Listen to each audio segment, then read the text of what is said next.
ഷാഫിയെയും കൂട്ടിച്ചേർക്കാൻ, ഷാഫിയും പെണ്ണുപിടിയനാണ് എന്ന് വരുത്തി തീർക്കാനുള്ള സി പി എമ്മിന്റെ ശ്രമം. ആ സി പി എമ്മിന്റെ ശ്രമം അടുത്ത നിയമസഭാ തെരഞ്ഞെടുപ്പിന് മുമ്പ് രാഹുൽ മാങ്കൂട്ടത്തിന് 4ാമത്തെ കേസ് വരും, 5ാമതൊരു പോക്സോ കേസും ചിലപ്പം വരും. ഷാഫി പറമ്പിലിനെതിരെ കൂടി ഇതേപോലൊരു പെണ്ണ് കേസ് ഉണ്ടാക്കാനുള്ള ശ്രമമാണ്, ബോധപൂർവമായ ശ്രമമാണ് റിനി ആൻ ജോർജ് നടത്തുന്നത് എന്ന് തന്നെ കരുതണം. ഇത് പറയുന്നത് ഞാനല്ല പറയുന്നത്, സുപ്രീം കോടതി അഭിഭാഷകയായ ഇത്തരത്തിലുള്ള രാഹുൽ മാങ്കൂട്ടത്തിനെതിരായ കേസുകളൊക്കെ പൊളിച്ചടുക്കുക, അല്ലെങ്കിൽ ഇത്തരത്തിൽപ്പെട്ട പരാതിക്കാരികളുടെ, വ്യാജ പരാതിക്കാരിക്കാരുടെ, കള്ളപ്പരാതിക്കാരികളുടെ എല്ലാ മുഖംമൂടിയും ചീന്തിയെറിഞ്ഞ ദീപ ജോസഫിന്റെ ആ ഒരൊറ്റ ഫേസ്ബുക്ക് പോസ്റ്റ് കൂടിയുണ്ട്. ദീപ ജോസഫിന്റെ 2 ദിവസം മുമ്പുള്ള പോസ്റ്റാണ്. ദീപ ജോസഫിന്റെ 2 ദിവസം മുമ്പുള്ള പോസ്റ്റ് പറയുന്നു, വടകര MP ഷാഫി ഒരു ആന്റിസിപ്പേറ്ററി ബെയിൽ എടുത്തു വെക്കുന്നത് നന്നായിരിക്കും. വടകര MP ഷാഫി പറമ്പിൽ ഒരു മുൻകൂർ ജാമ്യം എടുക്കുന്നത് നന്നായിരിക്കും. അന്ന് അമ്മക്ക് ബർത്ത്ഡേ നേർന്നുകൊണ്ട് ഒരുത്തന്റെ ജീവിതം കുളം തോണ്ടി. അന്ന് അമ്മയ്ക്ക് ബർത്ത്ഡേ നേർന്നുകൊണ്ട്, ആരുടെ അമ്മക്ക്? റിനി ആൻ ജോർജ് അമ്മക്ക് ബർത്ത്ഡേ നേർന്നുകൊണ്ട് ഒരുത്തന്റെ ജീവിതം കുളം തോണ്ടി. രാഹുൽ മാങ്കൂട്ടത്തിന്റെ ജീവിതം കുളം തോണ്ടി. ഇനി ഇതാ വീണ്ടും ആശംസകൾ നേർന്നുകൊണ്ട് ഒരു വെടി വഴിപാട് വന്നിട്ടുണ്ട്. പുരുഷന്മാർ ജാഗ്രത, അനുഭവം ഗുരു. അങ്ങനെ ഒരു വെടി വഴിപാട് നടന്നിരിക്കുന്നു. ഇനി വരും ദിവസങ്ങളിൽ എന്തൊക്കെയാണ് നടക്കാൻ പോകുന്നതെന്ന് നമുക്ക് കാത്തിരുന്ന് കാണാം. അപ്പൊ എല്ലാവർക്കും മഹാശിവരാത്രി ആശംസകൾ. ഇന്നലെ പ്രണയദിനം കഴിഞ്ഞു പോയെങ്കിലും റിനി ആൻ ജോർജിന് വേണ്ടി, റിനി ആൻ ജോർജിന്റെ പ്രിയപ്പെട്ട ഷാഫിക്ക, എന്തൊക്കെ കാണണല്ലേ, എന്തൊക്കെ കാണണം, എന്തൊക്കെ കേൾക്കണം.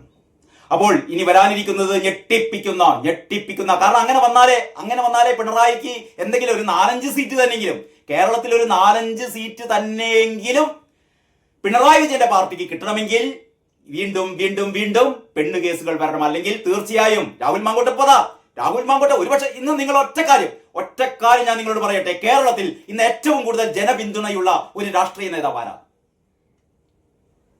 നിങ്ങളൊന്ന് ശരിക്കും ആലോചിച്ച് നോക്കിയിട്ട് സോഷ്യൽ മീഡിയയിലൂടെ ഒക്കെ തരംഗമായ ഏത് നേതാവാണ് ഏറ്റവും കൂടുതൽ ജനപിന്തുണയുള്ള, മാത്രമല്ല ഏറ്റവും കൂടുതൽ സ്ത്രീകളുടെ ജനപിന്തുണയുള്ള രാഷ്ട്രീയ നേതാവ്? കേരളത്തിലെ 140 MLA-മാരിൽ, അങ്ങനെ വേണം പറയാം, കേരളത്തിലെ 140 MLA-മാരിൽ ഏത് MLA-ക്കാണ് കേരളത്തിൽ ഏറ്റവും കൂടുതൽ ജനപിന്തുണ എന്ന് ചോദിച്ചാൽ ഒരൊറ്റ മറുപടിയേ ഉള്ളൂ, അത് രാഹുൽ മാങ്കൂട്ടത്തിനാണ്.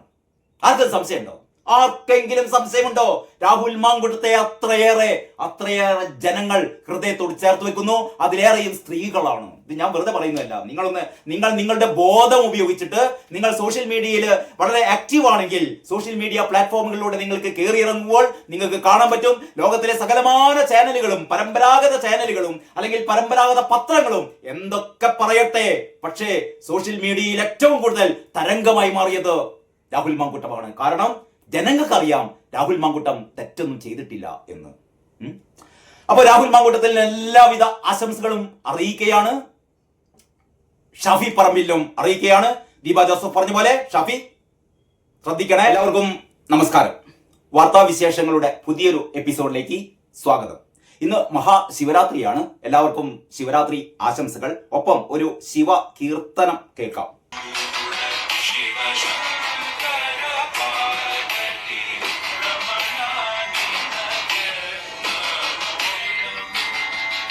ആളെ മനസ്സിലായോ? റിനി ആൻ ജോർജ് കേരളത്തിൽ പീഡിപ്പിക്കപ്പെട്ട അല്ലെങ്കിൽ പീഡിപ്പിക്കപ്പെട്ടു എന്ന് പറയുന്ന സ്ത്രീകൾക്ക് വേണ്ടി പോരാടുന്ന സ്ത്രീപക്ഷ നായിക ആണ് റിനി ആൻ ജോർജ്. എല്ലാവർക്കും അറിയാം. അവരൊരു അഭിനേത്രിയാണ്, അവരൊരു ആങ്കറാണ്, സകല കലാവല്ലഭയാണ്.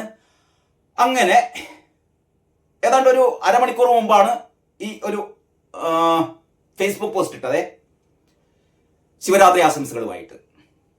ഇതിലെന്താണ് വാർത്താ പ്രാധാന്യം എന്ന് ചോദിച്ചാൽ ഇതിൽ വാർത്താ പ്രാധാന്യമൊന്നും ഇല്ല.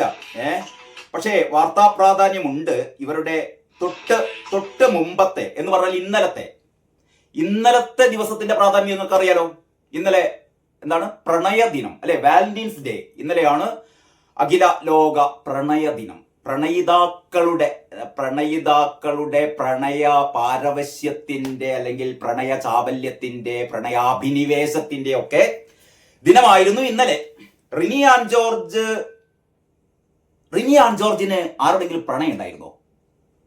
ശ്രീനാദേവി കുഞ്ഞമ്മയുടെ ഒരു 1.5 മണിക്കൂർ ദൈർഘ്യമുള്ള ഷാജൻ സ്കറിയുമായുള്ള ഇന്റർവ്യൂവിനിടയിൽ ശ്രീനാദേവി കുഞ്ഞമ്മ പറയുന്നുണ്ട്, റിനി ആൻ ജോർജ് എന്തുകൊണ്ട് രാഹുൽ മാങ്കൂട്ടത്തിനെതിരെ തിരിഞ്ഞു.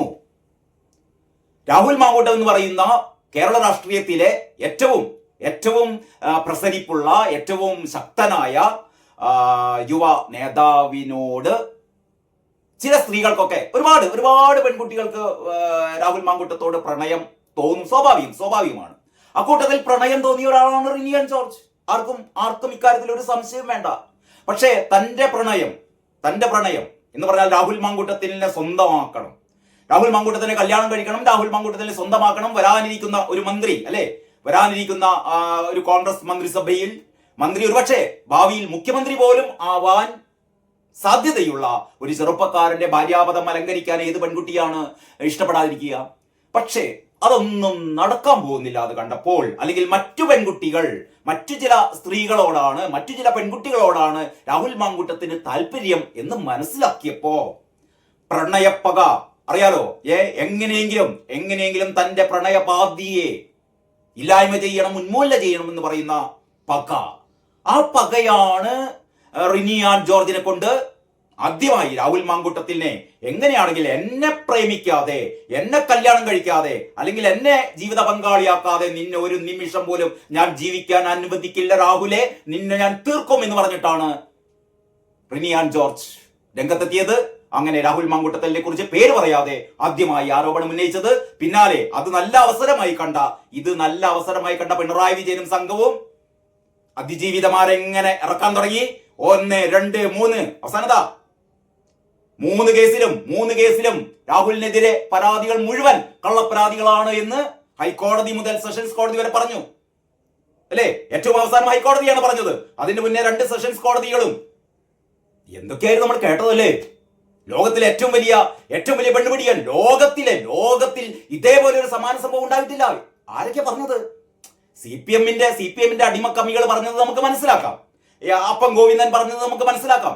നമ്മുടെ നാട്ടിലെ ചാനലുകൾ, റിപ്പോർട്ടർ TV പറഞ്ഞാലും നമുക്ക് മനസ്സിലാക്കാം, കൈരളി TV പറഞ്ഞാലും മനസ്സിലാക്കാം. അതൊന്നുമല്ല, ഏഷ്യാനെറ്റ് ഉൾപ്പെടെ നമ്പർ 1 ചാനലായ ഏഷ്യാനെറ്റ് ഉൾപ്പെടെ സകലമാന ചാനലുകളും പറഞ്ഞു ലൈംഗിക വൈകൃതക്കാരൻ. ഇവരൊക്കെ പറഞ്ഞു കേട്ട കാര്യം ഗോവിന്ദസ്വാമി ഒന്നും അല്ല രാഹുലിന്റെ മുന്നിൽ എന്നുള്ള രീതിയിലാണ് രാഹുൽ മാങ്കൂട്ടത്തിനെ നമ്മുടെ മാധ്യമങ്ങൾ മുഴുവൻ വിശേഷിപ്പിച്ചത്. അവസാനം എന്തൊക്കെയായിരുന്നു ഒരു മൊട്ട പറഞ്ഞത്? ഒരു കിളിക്കുഞ്ഞ് കരയും പോലെ കരഞ്ഞു എന്നൊക്കെ പറഞ്ഞിട്ട് നെഞ്ചത്തടിച്ച് കരഞ്ഞിരുന്നു നമ്മുടെ റിപ്പോർട്ടർ TVയിലെ മൊട്ടാരൂൺ അല്ലേ? നമ്മളൊക്കെ കേട്ട് ഞെട്ടിപ്പോയി. ആ പെൺകുട്ടിയെ പീഡിപ്പിച്ചപ്പോൾ, ആ പെൺകുട്ടിയുടെ കഥ അറിഞ്ഞപ്പോൾ ഒരു കിളിക്കുഞ്ഞ് കരയും പോലെ അവൾ കരയുകയായിരുന്നു. അവളെ നിർബന്ധിച്ച് ഗർഭഛിദ്രം നടത്തി. എന്തൊക്കെ കഥാപ്രസംഗമായി നമ്മൾ കേട്ടത്. അവസാനം പവനായി ശവമായി എന്ന് പറഞ്ഞ പോലെ ഹൈക്കോടതി പറഞ്ഞു, ഈ 3 സ്ത്രീകളുമായിട്ടും രാഹുൽ മാങ്കൂട്ടം ഉഭയകക്ഷി സമ്മതപ്രകാരമാണ് ബന്ധപ്പെട്ടത്. ഇതിന്റെ പേരിൽ നടപടിയെടുക്കാൻ പറ്റില്ല. ഇതിന്റെ പേരിൽ ഒരു ക്രൈമും രാഹുൽ മാങ്കൂട്ടം ചെയ്തിട്ടില്ല. അല്ലെ, രാഹുൽ മാങ്കൂട്ടം വളരെ നേരത്തെ തന്നെ പറഞ്ഞത്, ഞാൻ ഒരു ക്രൈമും ചെയ്തിട്ടില്ല, നമ്മുടെ നീതിന്യായ വ്യവസ്ഥക്ക് വിരുദ്ധമായി ഞാനൊന്നും ചെയ്തിട്ടില്ല. പക്ഷെ ഉഭയകക്ഷി സമ്മതപ്രകാരം 2 3 4 എത്രയെങ്കിലും ആവട്ടെ മറ്റ് സ്ത്രീകളുമായി ബന്ധപ്പെടുക എന്ന് പറയുന്നത് നിഷിദ്ധമല്ല, ഇത് ക്രൈമല്ല. അത്രയേ ഞാൻ ചെയ്തിട്ടുള്ളൂ എന്ന് രാഹുൽ മാങ്കൂട്ടം മുമ്പ് പല ആവർത്തി പറഞ്ഞതാണ്. പക്ഷെ നമ്മുടെ ഈ പെൺസിംഹങ്ങൾ റിനി ആൻ ജോർജിനെ പോലുള്ള ഒരുപാട്, ഹണി ഭാസ്കറിനെ പോലെ, അവന്തികയെ പോലെ, പിന്നെ എന്തൊക്കെയാണ് പറഞ്ഞാൽ ഒരുപാട് നമ്മുടെ ലക്ഷ്മി പത്മ എന്ന് പറയുന്ന മാധ്യമപ്രവർത്തക, ഇങ്ങനെ പിന്നെ ഷഹനാസ് പേര് വിട്ടുപോകാൻ പാടില്ല കേട്ടോ, ഷഹനാസ്, ഈ പറയുന്ന സ്ത്രീകൾ മുഴുവൻ രംഗത്ത് വന്നിരുന്നുകൊണ്ട് എന്തൊക്കെയാ പറഞ്ഞത്? രാഹുൽ മാങ്കൂട്ടം എന്ന് പറഞ്ഞാൽ ഇങ്ങനെ ഒരാളെ ലോകം കണ്ടിട്ടില്ല. അവസാനം ഹൈക്കോടതി പറഞ്ഞു, നേരത്തെ തന്നെ പറഞ്ഞു, ബലാത്സംഗമേ നടന്നിട്ടില്ല. അതോടെ ഈ മാപ്രകളുടെ ഒക്കെ വായിൽ പഴം കുത്തിക്കറ്റിയ പോലെ മിണ്ടുന്നില്ല, വായ തുറന്നതാ ഇരിക്കുകയാണ് എല്ലാവരും. അപ്പോഴാണ് പറഞ്ഞത് ഈ ഗർഭഛിദ്രം, നിർബന്ധിത നേരത്തെ തന്നെ നമുക്കറിയാം, ഇവരുടെ ചാറ്റുകളൊക്കെ നമ്മൾ കേട്ടതാണ്. എന്ന് പറഞ്ഞാൽ രാഹുൽ മാങ്കൂട്ടം ഈ പെൺകുട്ടിയെ കയ്യും കാലൊക്കെ കെട്ടിയിട്ട് വായിലേക്ക് ഫെനീനൈൻ വാങ്ങിക്കൊടുത്ത ഗുളിക വായിലേക്ക് ഇട്ട് വെള്ളം ഒഴിപ്പിച്ചുകൊണ്ട് വായ പൂട്ടിക്കൊടുത്തു ഒന്നും അല്ല. ഈ പെൺകുട്ടി തന്നെയാണ് ആവശ്യപ്പെടുന്നത്, ഗർഭചിത്രത്തിന് സമ്മതിക്കുന്നത്. അതിനുള്ള അതിനുള്ള എന്താ പറയാ ആ പ്രത്യേക ഗുളിക വാങ്ങിക്കൊടുത്തത് ഫെനിനൈനാണ് കൊണ്ടുകൊടുത്തത് എന്നാണ് നമ്മൾ അറിഞ്ഞത്. അതല്ലാതെ ഈ ഗുളിക കഴിച്ചത് പെൺകുട്ടി തന്നെയാണ്. ഈ പെൺകുട്ടി എന്ന് പറഞ്ഞാൽ അക്ഷരാഭ്യാസം ഇല്ലാത്ത പെൺകുട്ടിയല്ല, മാധ്യമ പ്രവർത്തകയാണ്. മാധ്യമ പ്രവർത്തകയായ പെൺകുട്ടി തന്റെ ഉദരത്തിലിരിക്കുന്ന തന്റെ കുഞ്ഞിനെ നശിപ്പിക്കണമെന്ന് ആഗ്രഹിച്ചുകൊണ്ട്, അല്ലാതെ രാഹുൽ മാങ്കൂട്ടം പറഞ്ഞിട്ടല്ല. രാഹുൽ മാങ്കൂട്ടം പറഞ്ഞാൽ ഈ പെൺകുട്ടി കേൾക്കണം. അപ്പൊ ഈ പെൺകുട്ടിയുടേതായ ഇഷ്ടത്തിനനുസരിച്ച് അവൾ ആ ഗുളിക കഴിച്ചു, സ്വയം കഴിച്ചു. ആ സ്പോട്ടില് രാഹുൽ മാങ്കൂട്ടൊന്നും ഇല്ല, അല്ലെങ്കിൽ ഫെനിനൈനാനില്ല, ആരും നിർബന്ധിച്ചിട്ടില്ല. അപ്പം പറയുന്നത് എന്താ പറയാ, മൊബൈൽ ഫോണിൽ ഇങ്ങനെ വീഡിയോ കോളിൽ കാണിച്ചു കൊടുത്തു, രാഹുൽ മാങ്കൂട്ടം പറഞ്ഞു കഴിക്കാം. രാഹുൽ മാങ്കൂട്ടം വീഡിയോ കോളിൽ കഴിക്കാൻ പറഞ്ഞ പെൺകുട്ടി കഴിക്കണം. അപ്പൊ ഇത് ഈ ഗർഭചിത്രം നിർബന്ധിച്ച് നടത്തിയതിനും തെളിവില്ല എന്നാണ് ആര് പറയുന്നത്? ഹൈക്കോടതി പറയുന്നത്. അവരുടെ ചാറ്റുകൾ, ഇവർ തമ്മിലുള്ള ചാറ്റുകൾ വളരെ കൃത്യമായി നമുക്ക് തെളിവ് നൽകുന്നു. നിർബന്ധിത ഗർഭചിത്രവും നടത്തിയിട്ടില്ല. ഈ ബലാത്സംഗം നടന്നിട്ടില്ല എന്ന് പറയുന്നത് കോടതി പറയുന്നത് എങ്ങനെയാന്ന് വെച്ചാൽ, ക്രൂരമായ ബലാത്സംഗം ഒക്കെ നടത്തിയെന്ന് പറഞ്ഞിട്ട് നേരത്തെ തന്നെ നമുക്കറിയാം. ഈ പെൺകുട്ടി അങ്ങോട്ട് ചോദിക്കുന്നുണ്ട്, ഈ പിൽസ് കഴിക്കട്ടെ. ഒന്ന് ആലോചിച്ച് നോക്കിയാട്ടെ, ഒരു പെൺകുട്ടി ചോദിക്കുകയാണ്, നമ്മൾ തമ്മിൽ ബന്ധപ്പെടാം, ഞാൻ പിൽസ് കഴിച്ചോട്ടെ. അപ്പൊ രാഹുൽ മാങ്കൂട്ടം പറഞ്ഞു പിൽസ് കഴിക്കണ്ട, കുട്ടി വേണം. ഇതിനെയാണ് ബലാത്സംഗം എന്ന് പറയുന്നത്. ഇതെങ്ങനെയാണ് അപ്പൊ ബലാത്സംഗം?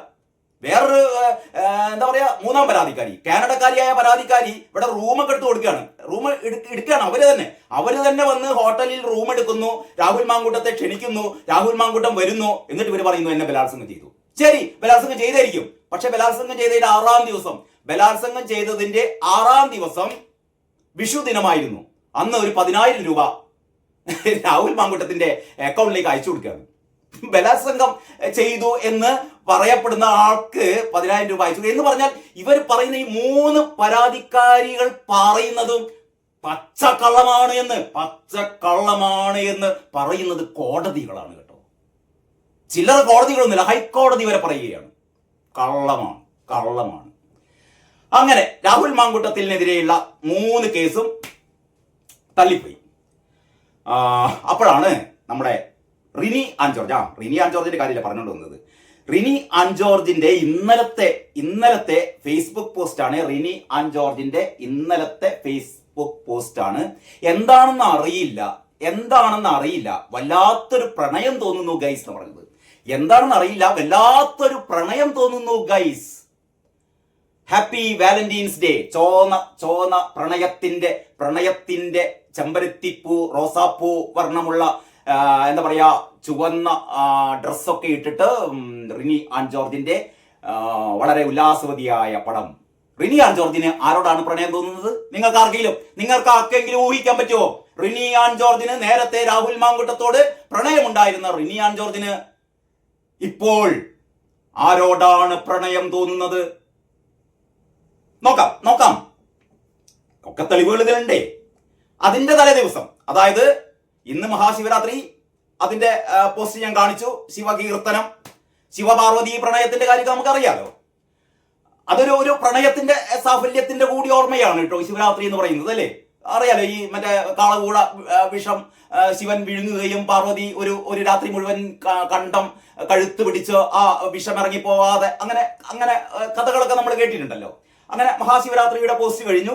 ഇന്നലെ വാലന്റൈൻസ് ഡേയുടെ പോസ്റ്റ് കഴിഞ്ഞു. ഗൈസ്, എനിക്ക് ഒരാളോട് പ്രണയം തോന്നുന്നു എന്ന് പറഞ്ഞു. അതിന്റെയും തലേ ദിവസം റിനി ആൻ ജോർജിന്റെ പോസ്റ്റ്. ചിരിച്ചുകൊണ്ട് നിൽക്കുന്ന ചെറുപ്പക്കാരനെ പരിചയമില്ലാത്ത ആരും കേരളത്തിൽ ഉണ്ടാവില്ലല്ലോ. നമ്മുടെ ഏറ്റവും പ്രിയപ്പെട്ട Shafi Parambil MP. Happiest birthday dear ഷാഫിക്ക. അതാണ് ഈ പോസ്റ്റിൽ. റിനി ആൻ ജോർജ് ഷാഫിക്ക് പോലും അറിയില്ല തന്റെ ജന്മദിനം എന്നാണെന്ന്. ആ ഷാഫിക്കായുമൊത്തുള്ള ഒരു പടം ഇട്ടിട്ട് റിനി ആൻ ജോർജ് പറയുകയാണ്, ഹാപ്പിയസ്റ്റ് ബർത്ത്ഡേ ഡിയർ ഷാഫിക്ക, wishing you all success, happiness and love. ആഹാ, അല്ല, സ്വാഭാവികമാണ്. ഷാഫി പറമ്പിലിന് റിനി ആൻ ജോർജ് ഒരു ബർത്ത്ഡേ വിഷ്, പ്രത്യേകിച്ചും ഹാപ്പി ബർത്ത്ഡേ ഷാഫിക്ക എന്നൊക്കെ ഇങ്ങനെ നീട്ടി വിളിച്ചുകൊണ്ട് ഒരു ബർത്ത്ഡേ സന്ദേശം അയക്കുന്നതിൽ അങ്ങനെ ദോഷൈകതൃക്കാവേണ്ട കാര്യമില്ല, അങ്ങനെ ദോഷമൊന്നും കാണണ്ട. പക്ഷേ ചില പൂർവകാല കഥകൾ നമ്മൾ ഓർമ്മിക്കണം കേട്ടോ. അതായത് ഈ രാഹുൽ മാങ്കൂട്ടത്തിനെതിരെ റിനി ആൻ ജോർജ് സ്ത്രീ പീഡന പരാതികളൊക്കെ പറയുന്നതിന് മുമ്പ് റിനി ആൻ ജോർജിന്റെ അമ്മയുടെ ബർത്ത്ഡേക്ക് റിനി ആൻ ജോർജിന്റെ അമ്മയുടെ ബർത്ത്ഡേക്ക് വിഷ് ചെയ്യാൻ വേണ്ടിയിട്ട് ഒരു വിമാനയാത്രക്കിടെ അല്ലെങ്കിൽ വിമാനയാത്രക്ക് ഒരുങ്ങുന്ന രാഹുൽ മാങ്കൂട്ടത്തെ റിനി ഇങ്ങനെ നിരന്തരം വിളിക്കുന്നുണ്ട്. രാഹുൽ മാങ്കൂട്ടം ആ ഇന്റർവ്യൂവിൽ പറയുന്നുണ്ട്, ഹാഷ്മി ആയിട്ടുള്ള ഇന്റർവ്യൂവിൽ പറയുന്നുണ്ട്. അതായത് റിനി ആൻ ജോർജും ഞാനും നല്ല സൗഹൃദത്തിലായിരുന്നു. ഒരു ദിവസം ഞാനിങ്ങനെ എയർപോർട്ടിൽ നിൽക്കുമ്പോഴാണ് റിനി ആൻ ജോർജ് എന്നെ തുടരെ വിളിക്കുന്നത്. കുറെ കോൾ വന്നപ്പോൾ ഞാൻ എടുത്തു നോക്കി. അപ്പോഴാണ് റിനി ആൻ ജോർജ് പറയുന്നു, എൻ്റെ അമ്മയുടെ ബർത്ത്ഡേ ആണ് ഇന്ന്. രാഹുലിക്ക ഷാഫിക്ക പറഞ്ഞ രാഹുലിക്കല്ല, രാഹുലേട്ടൻ ഒന്ന് അമ്മയെ വിഷ് ചെയ്യണമെന്ന് പറഞ്ഞു. അങ്ങനെ രാഹുൽ മാങ്കൂട്ടം അമ്മക്ക് കൊടുക്കാൻ വേണ്ടി പറഞ്ഞു. ഫോൺ അമ്മക്ക് കൊടുത്തു. അമ്മയോട് പറഞ്ഞു, അമ്മ ഹാപ്പി ബർത്ത്ഡേ എന്നൊക്കെ രാഹുൽ മാങ്കൂട്ടം വിഷ് ചെയ്തു. അങ്ങനെ തൻ്റെ അമ്മയുടെ ജന്മദിനത്തിന് വരെ രാഹുൽ മാങ്കൂട്ടത്തെ കൊണ്ട് വിഷ് ചെയ്യിപ്പിച്ചിരുന്ന, അത്രമേൽ രാഹുൽ മാങ്കൂട്ടത്തെ ഇഷ്ടപ്പെട്ടിരുന്ന റിനി ആൻ ജോർജ് ആണ് പറയുന്നത്, ഇങ്ങനെ നടന്ന ഒരു ബർത്ത്ഡേ വിഷസ് ആവശ്യപ്പെട്ടതിനേക്കാൾ എത്രയോ മുമ്പ് രാഹുൽ മാങ്കൂട്ടം തന്നോട് മോശമായി പെരുമാറി എന്ന് പറഞ്ഞ റിനി ആൻ ജോർജ്. അപ്പോഴൊക്കെ ഞാൻ പറഞ്ഞുകൊണ്ട് വരുന്നത് ഒരൊറ്റ കാര്യം മാത്രമേ ഉള്ളൂ. റിനി ആൻ ജോർജിന് രാഹുൽ മാങ്കൂട്ടത്തോട് ഒരു വിരോധവുമില്ല, ഒരു ശത്രുതയുമില്ല. സ്നേഹം, പ്രണയം. പക്ഷേ അത് നടക്കില്ല എന്ന് മനസ്സിലാക്കിയപ്പോഴാണ് പക വന്നത്, തീർക്കാൻ വേണ്ടി ശ്രമിച്ചത്. ഏതായാലും അത് അങ്ങനെ മുന്നോട്ട് പോകുന്നു. അപ്പോഴാണ് പിണറായി വിജയൻ ഏറ്റുപിടിച്ചത്. അങ്ങനെയാണെങ്കിൽ നമുക്ക് കൊടുക്കാൻ പണി. കാരണം രാഹുൽ മാങ്കൂട്ടത്തിന് ഒരു പണി കൊടുത്താൽ അത് ഷാഫിക്ക് കൂടി കൊടുക്കുന്ന പോലെയാണ്, അത് കോൺഗ്രസിന് മൊത്തം കൊടുക്കുന്ന പോലെയാണ്. അങ്ങനെ നമുക്ക് നാറ്റിക്കാം. മറ്റേ സിനിമയിൽ, ശ്രീനിവാസന്റെ സിനിമയിൽ കുമാരപ്പിള്ള സഖാവ് പറഞ്ഞ പോലെ കോൺഗ്രസിനെ അടുത്ത തവണ എന്തായാലും നമ്മൾ അധികാരത്തിൽ വരാൻ ഒരു സാധ്യതയുമില്ല. അത്രമാത്രം ഭരണവിരുദ്ധ വികാരമുണ്ട്. കോൺഗ്രസ് തന്നെയാണ് അധികാരത്തിൽ വരാൻ പോകുന്നത്. അപ്പൊ നമുക്ക് കോൺഗ്രസിനെ പൊട്ടിക്കാൻ ഒരൊറ്റ മാർഗം മാത്രമേ ഉള്ളൂ, പെണ്ണുകേസ്.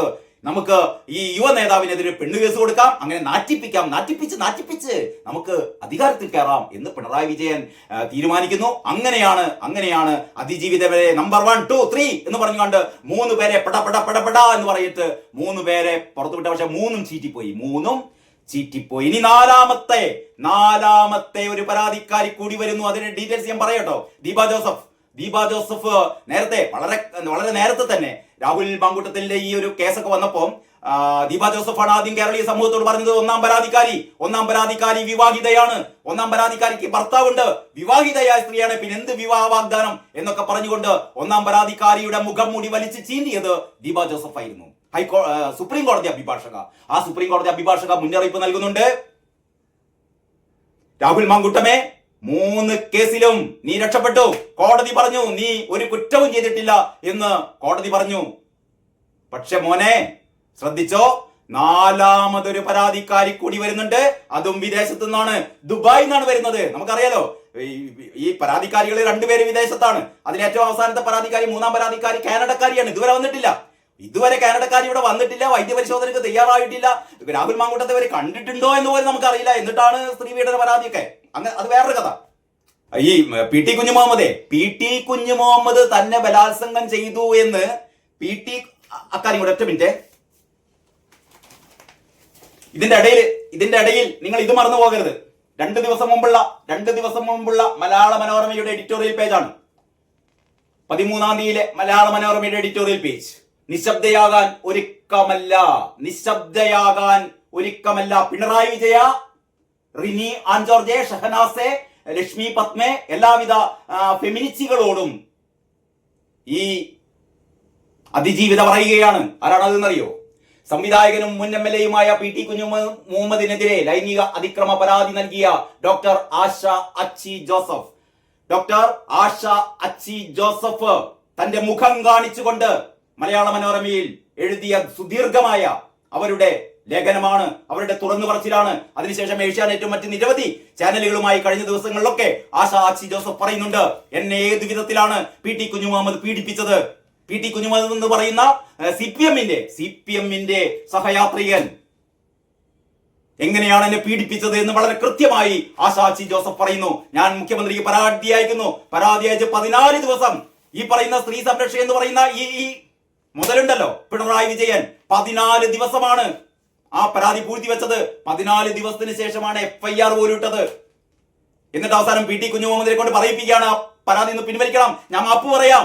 ഒരുപാട് ഇടതുപക്ഷക്കാര് CPM ഒന്ന് പറയാണ് ആശ അച്ചി ജോസഫിനോട് ആ പരാതി ഒന്ന് പിൻവലിക്കണം. നമ്മുടെ സഖാവല്ലേ, നമ്മുടെ സഖാവ് ഇങ്ങനെ പീഡിപ്പിക്കുകയൊക്കെ ചെയ്യും, അത് നമ്മളെ കണ്ട് വിട്ടേക്കുക. നമ്മളെ സഖാക്കന്മാർ മുഴുവൻ പീഡകന്മാരാണ്. അതൊക്കെ ശരി തന്നെ. എത്ര എത്ര ഉദാഹരണങ്ങളുണ്ട്. P Sasi, P K Sasi, Sreeramakrishnan, പിന്നെ ഐസക്, മരുമോൻ, അങ്ങനെ നിരവധിയായ നമ്മുടെ സഖാക്കന്മാർ മുഴുവനും സ്ത്രീ പീഡകരാണ്. ഭാര്യ ആയാലും കാമുകിമാരായാലും മറ്റു സ്ത്രീകളായാലും നമ്മൾ കുരിച്ചു നിർത്തി കൂമ്പിനിടിക്കും. നിനക്കാൾ നല്ല പെണ്ണിനെ പാളയത്ത് 50 രൂപ കൊടുത്താൽ കിട്ടുമെന്ന് പറയും. അങ്ങനെ പറഞ്ഞത് ആരാണ്? മുഖ്യമന്ത്രിയുടെ മരുമോനാണ് കേട്ടോ. മുഖ്യമന്ത്രിയുടെ മരുമോനാണ് മുകേഷ്. എങ്ങനെയൊക്കെയാണ് ആ ചലച്ചിത്ര താരമായ ആരെയാണ് എന്താ പറയാ, സരിത. യെസ്, മറ്റേ സരിതയല്ല കേട്ടോ, മറ്റേ സരിതയല്ല, ഈ സരിത. ചലച്ചിത്ര നടി, ഏറ്റവും മികച്ച അഭിനേത്രിയായ സരിതയെ ഏതൊക്കെ തരത്തിലാണ് പീഡിപ്പിച്ചത് എന്നുള്ളതൊക്കെ നമ്മുടെ മുമ്പിലുണ്ട്. അപ്പോൾ അങ്ങനെ ഇരിക്കവെയാണ് ആശാച്ചി ജോസഫ് ഇങ്ങനെ പറയുന്നത്, നിശബ്ദയാകാൻ ഒരുക്കമല്ല എന്ന് പറഞ്ഞാൽ ഈ പീഡനം ഏറ്റുവാങ്ങിയ സ്ത്രീകൾ മുഴുവനും മുഖം മറച്ചുകൊണ്ട് ഇനി അങ്ങനെ മുഖം മറച്ചിരിക്കാൻ തയ്യാറല്ല. ഞാനിതാ എന്റെ മുഖം വെളിപ്പെടുത്തുന്നു, ഞാനിതാ തുറന്നു പറയുന്നു. ഞാനൊന്ന് ചോദിക്കട്ടെ, റിനിയാൻ ജോർജ്, ഷഹനാസ്, ലക്ഷ്മി പത്മ, ഹണി ഭാസ്കർ, ഇനി എണ്ണി പറയുകയാണെങ്കിൽ നിങ്ങൾ ആരും ഇത് അറിഞ്ഞിട്ടില്ലേ? നിങ്ങൾക്കാർക്കും ആശാച്ചി ജോസഫിനോട് പിന്തുണ വേണ്ടേ? നിങ്ങൾക്കാർക്കും പി ടി കുഞ്ഞു മുഹമ്മദ് ഏറ്റവും വലിയ ലൈംഗിക വൈകൃതക്കാരനാണ്, ഇയാളെ തൂക്കിലേറ്റണമെന്ന് നിങ്ങൾ എന്തുകൊണ്ട് പറയുന്നില്ല? മൊട്ടാരുൺ ചെവി പൊട്ടിപ്പോയോളോ? കണ്ണും പൊട്ടിയോ നിനക്ക്? ഇത് കണ്ടിട്ടില്ലേ? എന്തൊക്കെയായിരുന്നു രാഹുൽ മാങ്കൂട്ടത്തെ കുറിച്ച് പറഞ്ഞത്? പറയാൻ ധൈര്യമുണ്ടോ നിനക്ക്? പി ടി കുഞ്ഞുമുഹമ്മദിനെതിരെ ഇതാ ഈ പെൺകുട്ടിക്ക് എല്ലാം തുറന്നു പറഞ്ഞ ഈ പെൺകുട്ടിക്ക് ഐക്യദാർഢ്യം പ്രകടിപ്പിക്കാൻ നിനക്ക് ധൈര്യമുണ്ടോ മൊട്ടേ എന്ന് കേരളം ചോദിക്കുകയാണ് കേട്ടോ. കേരളം ചോദിക്കുകയാണ്, എവിടെ ധൈര്യം? കാട്ടുകള്ളന്മാരുടെ അല്ലെ, വീരപ്പനെ വെല്ലുന്ന കാട്ടുകള്ളന്മാരുടെ ചാനലിൽ ഇരുന്നു കൊണ്ട് സന്മാർഗ ഉപദേശം നടത്തുന്ന മൊട്ടകൾ. അപ്പോൾ ഞാൻ ഇതിന്റെ അടുക്കൊന്ന് കാണിച്ചെന്നുള്ളൂ. ഏതായാലും ദീപ ജോസഫ് പറഞ്ഞ എന്താണ്? രാഹുൽ മാങ്കൂട്ടത്തെ കാത്ത് 4ാമതൊരു പരാതി കൂടി വരുന്നു. ഞാൻ അതുകൂടി ഒന്ന് കേൾപ്പിക്കാട്ടോ. അത് കേൾപ്പിക്കുന്നതിന് മുമ്പേ നമുക്ക് മറ്റേത് ഞാൻ വിട്ടുപോയി, ഒരുപാട് കാര്യം പറഞ്ഞപ്പോഴേ. അങ്ങനെ ഷാഫിക്കയാണ് റിനിയാൻ ജോർജിന്റെ അടുത്ത ഇര. ഷാഫിക്കയെ പ്രണയിക്കാൻ വേണ്ടി ഷാഫിക്കക്ക് ബർത്ത്ഡേ വിഷസ് ഒക്കെ നൽകിക്കൊണ്ട് അതിന് തൊട്ടടുത്ത ദിവസം തന്നെ എനിക്കൊരു പ്രണയമുണ്ട്, അതാരാണ് എന്നറിയാമോ എന്നൊക്കെ സസ്പെൻസ് ഇടുന്ന റിനി ആൻ ജോർജ്. മോനെ ഷാഫിയെ സൂക്ഷിച്ചോ, നിനക്കെതിരെ പണ്ട് തന്നെ അല്ലെ EN സുരേഷ് ബാബു എന്ന് പറയുന്ന CPM ജില്ലാ സെക്രട്ടറി എന്താ പറഞ്ഞത്? ഈ ഷാഫി എന്ന് പറയുന്നത് ഹെഡ്മാഷ് ആണെന്നാ പറഞ്ഞത്. ഷാഫി ഹെഡ്മാഷ് ആണ്, രാഹുൽ മാങ്കൂട്ടത്തിന്റെ ഹെഡ്മാഷ് ആണ് ഷാഫി. ഈ ഷാഫി കാണുന്ന പെൺകുട്ടികളോടൊക്കെ, സൗന്ദര്യമുള്ള പെൺകുട്ടികളോടൊക്കെ നമുക്കൊരു ട്രിപ്പ് പോകാം, നമുക്കൊരു ബാംഗ്ലൂരിലേക്ക് ട്രിപ്പ് പോകാം എന്ന് ഷാഫി പറയാറുണ്ട് എന്ന് പറഞ്ഞ. മാത്രമല്ല രാഹുൽ മാങ്കൂട്ടത്തിന്റെ കേസ് വന്നപ്പോ ഈ വടകരയിൽ എന്തൊരു റിസോർട്ട് ഉണ്ട് എന്നൊക്കെ പറഞ്ഞാൽ രാഹുൽ മാങ്കൂട്ടത്തിന്റെ കൂടെ ഷാഫിയെയും കൂട്ടിച്ചേർക്കാൻ, ഷാഫിയും പെണ്ണുപിടിയനാണ് എന്ന് വരുത്തി തീർക്കാനുള്ള സിപിഎമ്മിന്റെ ശ്രമം. ആ സിപിഎമ്മിന്റെ ശ്രമം അടുത്ത നിയമസഭാ തെരഞ്ഞെടുപ്പിന് മുമ്പ് രാഹുൽ മാങ്കൂട്ടത്തിന് 4ാമത്തെ കേസ് വരും, 5ാമതൊരു പോക്സോ കേസും ചിലപ്പം വരും. ഷാഫി പറമ്പിലിനെതിരെ കൂടി ഇതേപോലൊരു പെണ്ണ് കേസ് ഉണ്ടാക്കാനുള്ള ശ്രമമാണ്, ബോധപൂർവമായ ശ്രമമാണ് റിനിയാൻ ജോർജ് നടത്തുന്നത് എന്ന് തന്നെ കരുതണം. ഇത് പറയുന്നത് ഞാനല്ല പറയുന്നത്, സുപ്രീം കോടതി അഭിഭാഷകയായ ഇത്തരത്തിലുള്ള രാഹുൽ മാങ്കൂട്ടത്തിനെതിരായ കേസുകളൊക്കെ അല്ലെങ്കിൽ പൊളിച്ചടുക്കുക, അല്ലെങ്കിൽ ഇത്തരത്തിൽപ്പെട്ട പരാതിക്കാരികളുടെ, വ്യാജ പരാതിക്കാരിക്കാരുടെ, കള്ളപ്പരാതിക്കാരികളുടെ എല്ലാ മുഖംമൂടിയും ചീന്തിയെറിഞ്ഞ ദീപ ജോസഫിന്റെ ആ ഒരൊറ്റ ഫേസ്ബുക്ക് പോസ്റ്റ് കൂടിയുണ്ട്. അത് നമുക്കൊന്ന് നോക്കാം, എന്നിട്ട് ഞാൻ ഈ വീഡിയോ അവസാനിപ്പിക്കാം കേട്ടോ. ദീപ ജോസഫിന്റെ 2 ദിവസം മുമ്പുള്ള പോസ്റ്റാണ്. ദീപ ജോസഫിന്റെ 2 ദിവസം മുമ്പുള്ള പോസ്റ്റ് പറയുന്നു, വടകര MP ഷാഫി ഒരു ആന്റിസിപ്പേറ്ററി ബെയിൽ എടുത്തു വെക്കുന്നത് നന്നായിരിക്കും. വടകര MP ഷാഫി പറമ്പിൽ ഒരു മുൻകൂർ ജാമ്യം എടുക്കുന്നത് നന്നായിരിക്കും. അന്ന് അമ്മക്ക് ബർത്ത്ഡേ നേർന്നുകൊണ്ട് ഒരുത്തന്റെ ജീവിതം കുളം തോണ്ടി. അന്ന് അമ്മയ്ക്ക് ബർത്ത്ഡേ നേർന്നുകൊണ്ട്, ആരുടെ അമ്മക്ക്? റിനിയാൻ ജോർജ് അമ്മക്ക് ബർത്ത്ഡേ നേർന്നുകൊണ്ട് ഒരുത്തന്റെ ജീവിതം കുളം തോണ്ടി, രാഹുൽ മാങ്കൂട്ടത്തിന്റെ ജീവിതം കുളം തോണ്ടി. ഇനി ഇതാ വീണ്ടും ആശംസകൾ നേർന്നുകൊണ്ട് ഒരു വെടിവഴിപാട് വന്നിട്ടുണ്ട്. പുരുഷന്മാർ ജാഗ്രത, അനുഭവം ഗുരു. അതായത് റിനിയാൻ ജോർജിന്റെ ഷാഫിക്ക ഹാപ്പി ബർത്ത്ഡേ ടു യു എന്ന് സിനിമകളിലെ നായകന്മാരെ ഇങ്ങനെ വിളിക്കുന്ന പോലെ, വിളിച്ചു പോകുന്ന പോലെ ആ റിനിയാൻ ജോർജിന്റെ ബർത്ത്ഡേ വിഷസ് കണ്ടപ്പോൾ ദീപ ജോസഫ് എഴുതിയ ഫേസ്ബുക്ക് പോസ്റ്റാണ്. അങ്ങനെ ഒരു വെടിവഴിപാട് നടന്നിരിക്കുന്നു. ഇനി വരും ദിവസങ്ങളിൽ എന്തൊക്കെയാണ് നടക്കാൻ പോകുന്നതെന്ന് നമുക്ക് കാത്തിരുന്ന് കാണാം. അപ്പൊ എല്ലാവർക്കും മഹാശിവരാത്രി ആശംസകൾ. ഇന്നലെ പ്രണയദിനം കഴിഞ്ഞുപോയെങ്കിലും റിനി ആൻഡ് ജോർജിന് വേണ്ടി, റിനി ആൻഡ് ജോർജിന്റെ പ്രിയപ്പെട്ട ഷാഫിക്ക, എന്തൊക്കെ കാണണല്ലേ, എന്തൊക്കെ കാണണം, എന്തൊക്കെ കേൾക്കണം.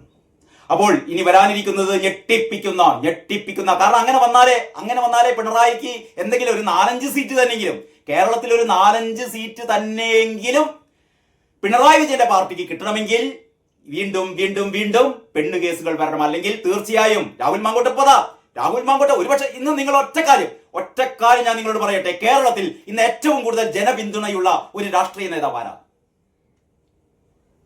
നിങ്ങളൊന്ന് ശരിക്കും ആലോചിച്ച് നോക്കിയിട്ട് സോഷ്യൽ മീഡിയയിലൂടെ ഒക്കെ തരംഗമായ ഏത് നേതാവാണ് ഏറ്റവും കൂടുതൽ ജനപിന്തുണയുള്ള, മാത്രമല്ല ഏറ്റവും കൂടുതൽ സ്ത്രീകളുടെ ജനപിന്തുണയുള്ള രാഷ്ട്രീയ നേതാവ്? കേരളത്തിലെ 140 MLA-മാരിൽ, അങ്ങനെ വേണം പറയാം, കേരളത്തിലെ 140 MLA-മാരിൽ ഏത് MLA-ക്കാണ് കേരളത്തിൽ ഏറ്റവും കൂടുതൽ ജനപിന്തുണ എന്ന് ചോദിച്ചാൽ ഒരൊറ്റ മറുപടിയേ ഉള്ളൂ, അത് രാഹുൽ മാങ്കൂട്ടത്തിനാണ്. ആർക്കും സംശയമുണ്ടോ? ആർക്കെങ്കിലും സംശയമുണ്ടോ? രാഹുൽ മാങ്കൂട്ടത്തെ അത്രയേറെ ജനങ്ങൾ ഹൃദയത്തോട് ചേർത്ത് വെക്കുന്നു. അതിലേറെയും സ്ത്രീകളാണ്. ഇത് ഞാൻ വെറുതെ പറയുന്നതല്ല. നിങ്ങളുടെ ബോധം ഉപയോഗിച്ചിട്ട് നിങ്ങൾ സോഷ്യൽ മീഡിയയിൽ വളരെ ആക്റ്റീവ് ആണെങ്കിൽ, സോഷ്യൽ മീഡിയ പ്ലാറ്റ്ഫോമുകളിലൂടെ നിങ്ങൾക്ക് കയറിയിറങ്ങുമ്പോൾ നിങ്ങൾക്ക് കാണാൻ പറ്റും, ലോകത്തിലെ സകലമാന ചാനലുകളും പരമ്പരാഗത ചാനലുകളും അല്ലെങ്കിൽ പരമ്പരാഗത പത്രങ്ങളും എന്തൊക്കെ പറയട്ടെ, പക്ഷേ സോഷ്യൽ മീഡിയയിൽ ഏറ്റവും കൂടുതൽ തരംഗമായി മാറിയത് രാഹുൽ മാങ്കൂട്ടമാണ്. കാരണം ജനങ്ങൾക്കറിയാം രാഹുൽ മാങ്കൂട്ടം തെറ്റൊന്നും ചെയ്തിട്ടില്ല എന്ന്. അപ്പൊ രാഹുൽ മാങ്കൂട്ടത്തിന് എല്ലാവിധ ആശംസകളും അറിയിക്കുകയാണ്. ഷാഫി പറമ്പിലും അറിയിക്കുകയാണ്. ദീപ ജോസഫ് പറഞ്ഞ പോലെ ഷാഫി ശ്രദ്ധിക്കണേ ഷാഫി എന്ന് ഓർമ്മിപ്പിച്ചുകൊണ്ട് ഞാൻ ഈ വീഡിയോ ഇവിടെ അവസാനിപ്പിക്കുന്നു. ബാക്കി കാര്യങ്ങൾ നമുക്ക് അടുത്ത വീഡിയോയിൽ ചർച്ച ചെയ്യാം. അതുവരെ എല്ലാവർക്കും നന്ദി, നമസ്കാരം.